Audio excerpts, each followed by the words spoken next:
രണ്ട് കൂട്ടരും നടത്തുന്ന തർക്കം യഥാർത്ഥത്തിൽ ഞങ്ങൾ ഉന്നയിച്ചിരിക്കുന്ന പ്രശ്നങ്ങളെ അവഗണിക്കാൻ വേണ്ടി മാത്രമുള്ളതാണ്. കാരണം ചരിത്രത്തിൽ ഇന്നേ വരെ കൃത്യസമയത്ത് ഓണറേറിയമോ ഇൻസെൻറ്റീവോ ആശാവർക്കർമാർക്ക് കൊടുത്തിട്ടില്ല.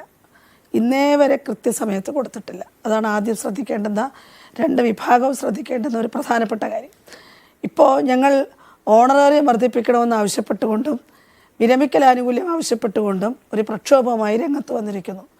അപ്പോൾ സമരസമിതി എവിടെ സമരം ചെയ്യണമെന്ന് ഇവിടെ CITUവും അല്ലെങ്കിൽ ഭരിക്കുന്ന ആളുകളും ഞങ്ങളോട് കർശനമായി ഡിമാൻഡ് ചെയ്യുകയാണ്. ഞങ്ങൾ ആദ്യമേ പറഞ്ഞു, ആ തർക്കത്തിൽ ഞങ്ങളില്ല. മറിച്ച് 232 രൂപ, അത് വല്ലപ്പോഴും കിട്ടുന്ന 232 രൂപ പ്രതിദിന കൂലിക്ക് പണി ചെയ്യാൻ കേരളത്തിലെ ആശാവർക്കർമാർ തയ്യാറല്ല എന്ന പ്രശ്നമാണ് ഞങ്ങൾ ഉന്നയിച്ചത്.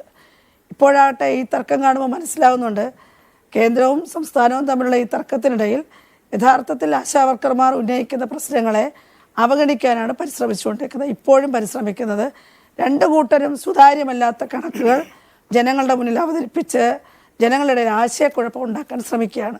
അത് ആദ്യം തന്നെ മതിയാക്കണമെന്നാണ് എനിക്ക് അഭ്യർത്ഥിക്കാനുള്ളത്. ഞങ്ങൾ ഉന്നയിച്ചിരിക്കുന്ന പ്രശ്നം കൂലിയുടെ പ്രശ്നമാണ്, വേതനത്തിൻ്റെ പ്രശ്നമാണ്. അത് അഡ്രസ്സ് ചെയ്യാൻ കഴിയുന്നുണ്ടോ? അത് കഴിയുന്നില്ല എന്നുള്ളത് ഓരോ നിമിഷവും തിരിച്ചറിയുകയാണ്. അതോടൊപ്പം തന്നെ ഇപ്പോൾ ഇന്ന് 30 ദിവസമാണ് സമരം തുടങ്ങിയിട്ട്.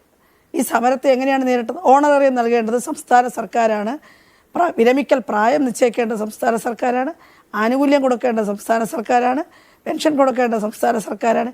ഇതൊക്കെ അങ്ങനെ ആയിരിക്കെ അതിനെയൊക്കെ മൂടി വെച്ചിട്ട് അത് കേന്ദ്രത്തിൻ്റെ തലയെ കൊണ്ട് വെക്കുകയാണ്. ഞങ്ങൾ കൃത്യമായി പറഞ്ഞു, കേന്ദ്രം നൽകേണ്ട കാര്യങ്ങളുണ്ട്. ഇൻസെൻറ്റീവ് കൊടുക്കണം. 18 വർഷം മുമ്പ് നിശ്ചയിച്ച ഇൻസെൻറ്റീവാണ് ഇന്നും നിലനിൽക്കുന്നത്. അതും ഈ പറഞ്ഞ മാസങ്ങളെടുക്കും അത് കിട്ടണമെങ്കിൽ. അപ്പോൾ എവിടെയാണ് പാകപ്പിഴവ്? ആശാവർക്കർമാർ ജോലി ചെയ്യുന്നുണ്ട്. ഈ കണക്കുകൾ ക്രമീകരിക്കേണ്ടുന്നത്, കേന്ദ്രത്തിന് നൽകേണ്ടുന്നത്, കേന്ദ്രം തിരിച്ചു കൊടുക്കേണ്ടുന്നത്, കണക്കുകൾ ബോധ്യപ്പെടുത്തുന്നതൊന്നും ആശാവർക്കർമാരുടെ ഉത്തരവാദിത്തമേ അല്ല.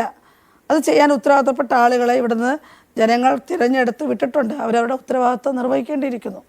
ഇവിടെ അത് നടക്കുന്നില്ല എന്നുള്ളതാണ് യാഥാർത്ഥ്യം. പിന്നെ മറിച്ച് ഇപ്പോൾ ഇന്നലെയും ഇന്നും ഇന്നലെയുമായി രാജ്യത്തിൻ്റെ ഇരുസഭകളിലും ഈ വിഷയം ചർച്ച ചെയ്യാൻ നിർബന്ധിതമായത് കേരളത്തിൽ തിരുവനന്തപുരത്ത് സെക്രട്ടേറിയറ്റിന് മുന്നിൽ ആശാവർക്കർമാർ ഒരു സമരത്തിന് തയ്യാറായി വന്നപ്പോൾ മാത്രമാണ്. അതല്ലാതെ എപ്പോഴാണ് ചർച്ച ചെയ്തിട്ടുള്ളത്? ഒരിക്കലും ചർച്ച ചെയ്തിട്ടില്ല.